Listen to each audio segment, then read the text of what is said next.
Avant de plonger dans cette histoire incroyable, pensez à vous abonner à la chaîne et à activer la cloche. Ici, chaque récit a quelque chose à dire, et vous ne voudrez pas en manquer un seul. À Manhattan, dans un quartier où les gratte-ciel étincelaient sous le soleil et où les voitures de luxe glissaient silencieusement sur le bitume, vivait Richard Sterling, un homme dont la fortune semblait n'avoir d'égal que son arrogance. À 38 ans, il possédait plusieurs entreprises, des appartements dans les quartiers les plus huppés et une réputation de self-made man impitoyable. Mais derrière son sourire confiant et ses costumes impeccables se cachait un trait encore plus remarquable, son mépris pour ceux qu'il considérait comme inférieurs. Richard adorait montrer qu'il était au-dessus des autres. Dans ses yeux, la richesse et le statut suffisaient à justifier n'importe quelle arrogance, n'importe quelle humiliation infligée aux employés, aux voisins ou aux commerçants. Il trouvait un plaisir particulier à rabaisser ceux qu'il croisait dans la vie quotidienne, surtout les personnes modestes, comme les femmes de ménage, les concierges ou les serveurs. Ce matin-là, il descendit dans le hall de son immeuble pour prendre son café quotidien au lounge privé. L'air était vif, et les rayons du soleil se reflétaient sur les vitres du hall, donnant à la scène une lumière presque théâtrale. C'est là qu'il aperçut Clara Bennett, une femme de ménage qui travaillait dans l'immeuble depuis plusieurs années. Elle n'avait rien d'extraordinaire aux yeux de Richard, vêtue d'un uniforme simple, les cheveux attachés en un chignon pratique, elle semblait destinée à passer inaperçue. Mais ce jour-là, quelque chose dans son calme, dans sa manière méthodique de nettoyer le hall, attira son regard.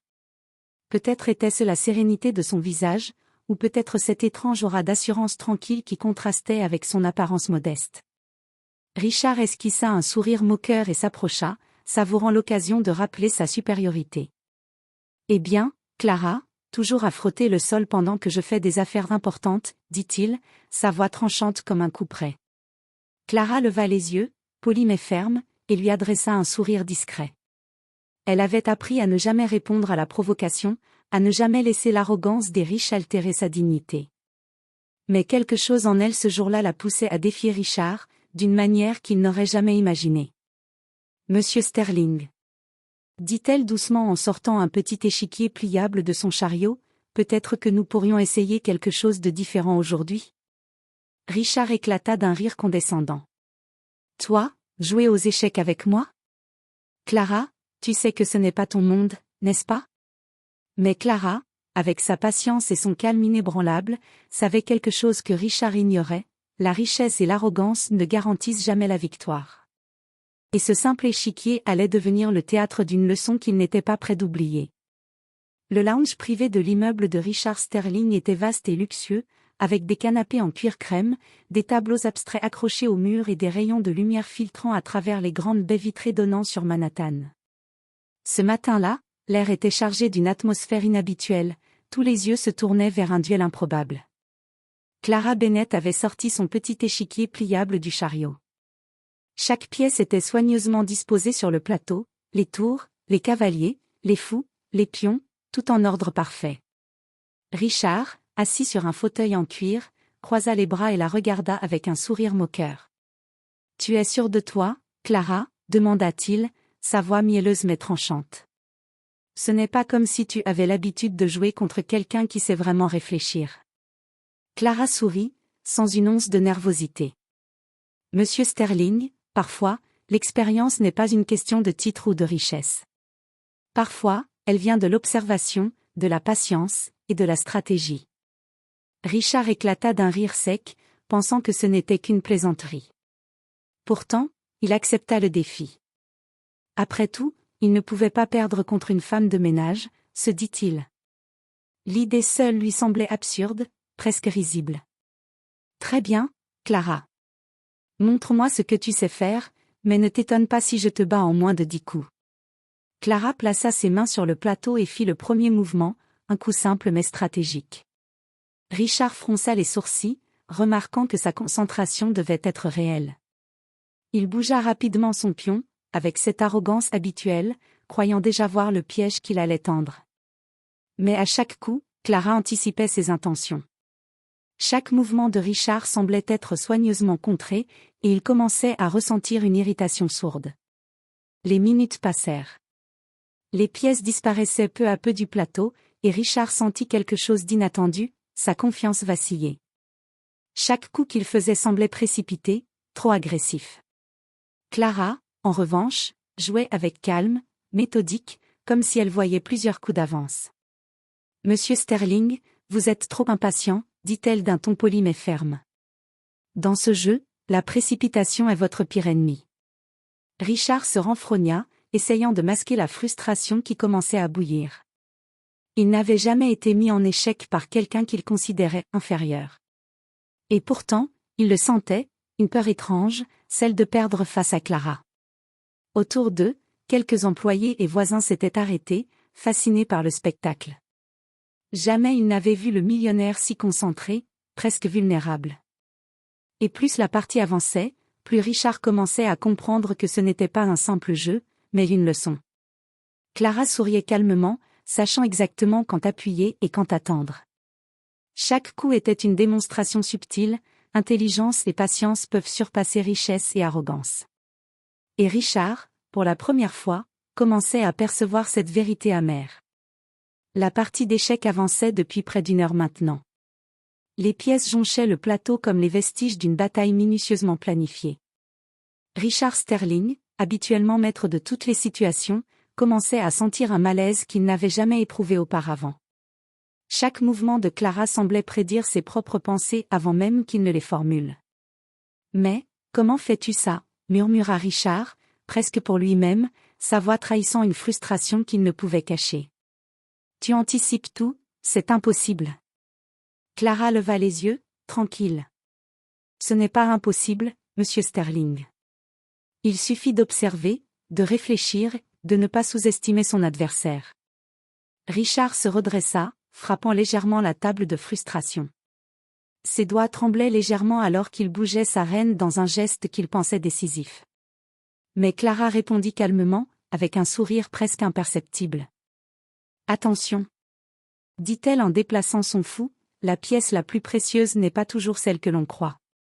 Le rire moqueur de Richard s'éteignit. Il commença à sentir que l'échiquier n'était plus un simple jeu, mais une arène où son arrogance était mise à nu. Chaque pion qu'il perdait était un rappel cruel, la richesse ne garantit ni la victoire ni le respect. Autour d'eux, les spectateurs retenaient leur souffle. Les employés, habituellement invisibles aux yeux de Richard, observaient maintenant leur millionnaire préféré perdre peu à peu son assurance. Même certains voisins, habitués à le voir triompher en affaires et en société, semblaient fascinés par cette inversion inattendue. « Clara, tu gagnes !» balbutia Richard, serrant les dents. « Comment est-ce possible ?»« Parce que monsieur Sterling, » répondit-elle doucement, « un vrai stratège ne se fie jamais à l'apparence ou au statut. Chaque adversaire mérite respect, chaque mouvement mérite réflexion. » Richard baissa les yeux sur le plateau. Il voyait sa défaite se dessiner, chaque pièce de Clara menaçant une de ses propres pièces majeures. Pour la première fois, il ressentait ce mélange étrange d'humiliation et d'admiration. Clara, modeste et discrète, avait renversé la situation avec une intelligence et une patience qu'il ne pouvait égaler. « Mais, je suis censé gagner », protesta Richard, la voix légèrement étranglée. « Non, monsieur Sterling. Ce n'est pas toi qui décides qui gagne. Ce sont les choix et la stratégie qui déterminent l'issue. » À ce moment-là, Richard comprit qu'il n'était plus le maître de la situation. Son arrogance venait de se heurter à quelque chose qu'il n'avait jamais affronté auparavant, l'intelligence tranquille et l'observation méthodique d'une femme qu'il avait toujours ignorée. Et tandis que Clara déplaçait sa tour avec une précision parfaite, le millionnaire réalisa, pour la première fois, que sa fortune et son statut ne suffisaient pas pour tout contrôler. La partie, qui avait commencé comme un simple amusement, était devenue une leçon dont il se souviendrait toute sa vie. Richard Sterling sentait son cœur battre à un rythme qu'il n'avait jamais connu.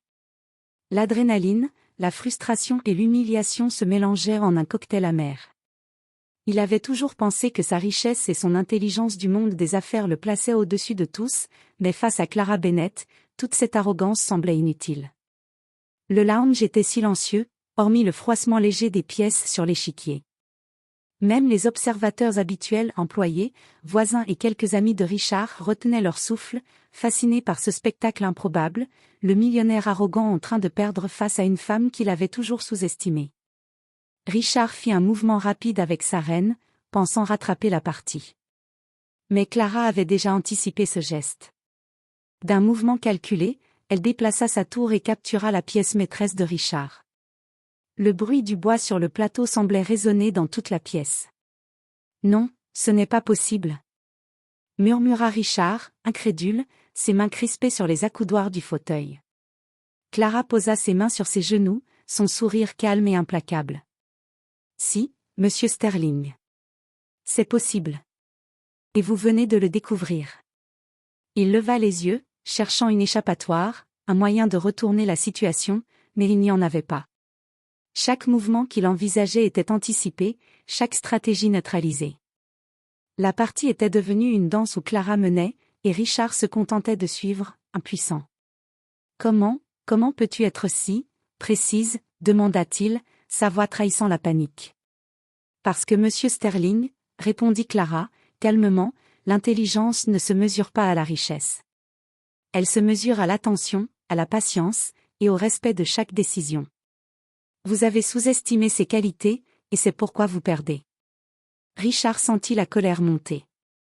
Jamais auparavant il n'avait été confronté à une telle humiliation. Ses employés, qu'il traitait habituellement avec condescendance, l'observaient maintenant avec un mélange de surprise et de satisfaction. Les règles de son monde semblaient s'inverser, et il se retrouvait vulnérable, démuni. Le moment culminant arriva lorsqu'il réalisa que son roi était encerclé. Il n'y avait aucun mouvement possible, aucune échappatoire. Clara posa délicatement sa main sur la pièce finale qui scellerait la défaite de Richard. « Échec et mat, monsieur Sterling. » Un silence pesant tomba dans la pièce. Richard, figé, sentit sa poitrine se serrer. La défaite n'était pas seulement sur l'échiquier, elle symbolisait tout ce qu'il avait ignoré, tout ce qu'il avait méprisé. La femme qu'il avait jugée faible venait de lui prouver, avec intelligence et calme, qu'il avait tort. Pour la première fois, il comprit que la véritable puissance ne réside pas dans l'argent, le statut ou l'arrogance, mais dans la patience, la stratégie et la perspicacité. Clara, avec sa simplicité et son intelligence tranquille, avait transformé le jeu en une leçon de vie dont Richard ne se remettrait jamais totalement. Richard Sterling resta immobile, le regard fixé sur le plateau. Les pièces noires et blanches semblaient danser encore dans sa mémoire, chacune représentant une défaite qu'il n'avait jamais imaginé vivre. Il avait été vaincu par quelqu'un qu'il avait toujours considéré comme inférieur. Une femme de ménage, simple et silencieuse, venait de lui enseigner une vérité qu'il avait ignorée toute sa vie: l'arrogance ne protège jamais contre la compétence et l'intelligence. Autour d'eux, le silence se fit respectueux. Aucun murmure, aucun rire moqueur ne vint perturber ce moment solennel. Même les employés, habitués à subir les sautes d'humeur de Richard, étaient émus par la scène. Ils avaient vu leur supérieur tomber, non par un rival, mais par quelqu'un qu'il avait ignoré toute sa vie. Richard prit une profonde inspiration. L'humiliation était cuisante, mais quelque part, une étincelle de compréhension naissait en lui. Il leva les yeux vers Clara, qui le regardait avec ce même calme implacable qui avait guidé toute la partie. « Clara, je n'avais jamais. » balbutia-t-il, incapable de formuler ses pensées. « Monsieur Sterling, » dit-elle doucement, ce n'était pas seulement un jeu d'échecs. C'était une leçon. Dans la vie, les positions sociales ne garantissent rien. Le respect, la patience et la stratégie sont ce qui fait vraiment la différence. Richard hocha la tête, incapable de répondre immédiatement. Les mots de Clara résonnaient dans son esprit comme un écho qui refusait de disparaître. Il sentait son ego se fissurer, mais une curiosité nouvelle commençait à naître en lui.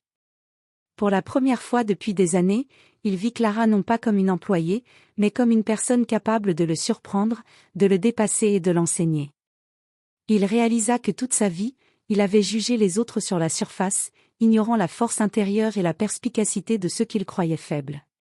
Clara ramassa doucement l'échiquier et le rangea dans son chariot. « À la prochaine partie, monsieur Sterling ?» demanda-t-elle avec un sourire léger. Richard la regarda, un mélange d'humiliation et de respect dans les yeux. « Oui. Clara. La prochaine fois, je jouerai avec toute mon attention. » Et, Tandis qu'elle continuait son travail, Richard comprit que la vraie victoire n'était pas de gagner un jeu, mais de reconnaître ses erreurs et d'apprendre. Ce jour-là, une femme de ménage avait retourné le monde d'un millionnaire arrogant, gravant dans son esprit une leçon qu'il ne pourrait jamais oublier. La richesse et l'arrogance pouvaient dominer les autres, pensait-il autrefois. Mais la véritable puissance venait de l'intelligence, de la patience et du respect, des qualités que Clara avait démontrées avec éclat.